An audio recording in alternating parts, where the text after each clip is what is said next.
Kaliabor cricket এছ'চিয়েশ্যনৰ ব্যৱস্থাপনাত যোৱা 8 ফেব্ৰুৱাৰীৰ পৰা ডক্টৰ টি অ' ষ্টেডিয়ামত প্ৰাইজমানি ক্ৰিকেট T20 খেল অনুষ্ঠিত হৈছিল। এই খেলত আমাৰ 8টা দলে যোগদান কৰিছিল।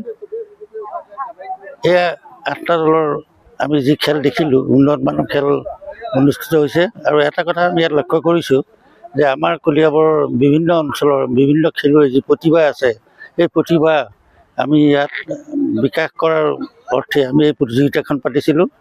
আৰু অহা বছৰ ইয়াতকৈ আমি এখন সুন্দৰ অলপ বহল ভিত্তিত আমি এই প্ৰতিযোগিতা পাতিম।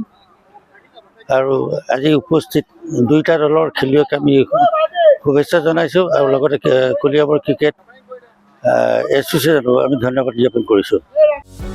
যিকোনো খবৰৰ বাবে যোগাযোগ কৰক আমাৰ এই নম্বৰত 9181 307 221।